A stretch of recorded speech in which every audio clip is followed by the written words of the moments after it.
James Anderson, the greatest of all time, যিনি recently এই বছরেই 42 বছর বয়সে টেস্ট ক্রিকেট থেকে রিটায়ারমেন্ট অ্যানাউন্স করেছিলেন।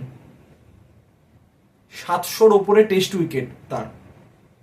তো তিনি কিন্তু ফিটনেসের কারণে কিন্তু খেলা ছাড়েননি, তিনি এখনো ফিট, কিন্তু তিনি খেলা ছেড়েছেন এই কারণেই যাতে ইয়ং প্লেয়াররা তার জায়গাটা ফিল করতে পারে, দলে খেলতে পারে।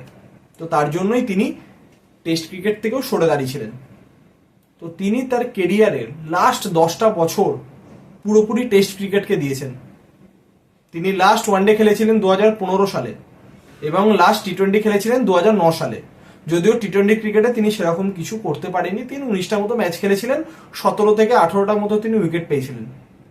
তো বলাই যায় যে টি-20 ক্রিকেটে তিনি তার প্রভাব দেখাতে পারেননি, কিন্তু ওয়ানডেতে তিনি ভালোই পারফরমেন্স করছিলেন। তিনি 2015-তে শেষবারের জন্য ওয়ানডে খেলেছিলেন। তো টেস্ট ক্রিকেট তিনি নিয়মিতভাবে খেলছিলেন। তো তার কাছে চান্স ছিল সচিন টেন্ডুলকারের রেকর্ডটি ভাঙার 200টা টেস্ট ম্যাচে। তিনি চাইলেই সেটা ভাঙতে পারতেন, কিন্তু তিনি তা করেননি।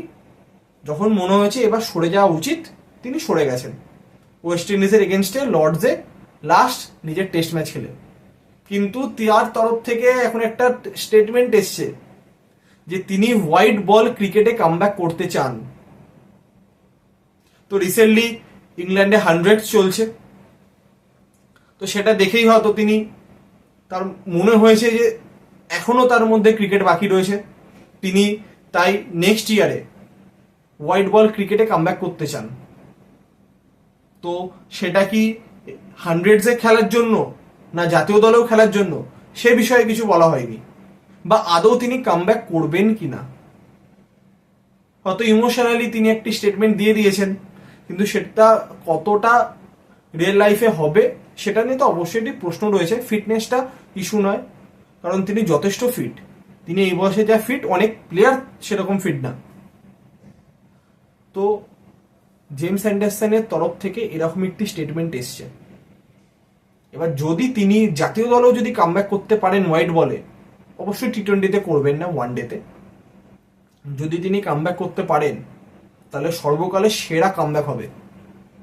42 বছর বয়সে টেস্ট ক্রিকেট ছেড়ে দেওয়ার পাশাপাশি সমস্ত রকম ইন্টারন্যাশনাল ক্রিকেট ছেড়ে দেওয়া কোনো প্লেয়ার 42, নেক্সট বছর হলে 43 হয়ে যাবে। 43 বছর বয়সে যদি ন্যাশনাল টিমে কামব্যাক করে, দিয়ে যদি দেশের হয়ে খেলে, তো সেটা দেশের কাছে একটা অ্যাচিভমেন্ট, যেরকম প্লেয়ার তাদের দেশে রয়েছে। তো আমরা জানি না, সত্যিই জানি না যে এই স্টেটমেন্টটার কতটা রিয়েল লাইফে তার কোনো প্রভাব পড়বে কিনা। তো যদি পড়ে তো অবশ্যই ফ্যান্সরা খুবই খুশি হবে, তারা আরও একবার জেমস অ্যান্ডারসনকে মাঠে দেখতে পাবে। তো আমরা প্রত্যেকে আশা করব জেমস অ্যান্ডারসন একটি মিরাকেল করে যেন তুই অবশ্যই আবার হোয়াইট বল ক্রিকেটে কামব্যাক করতে পারেন।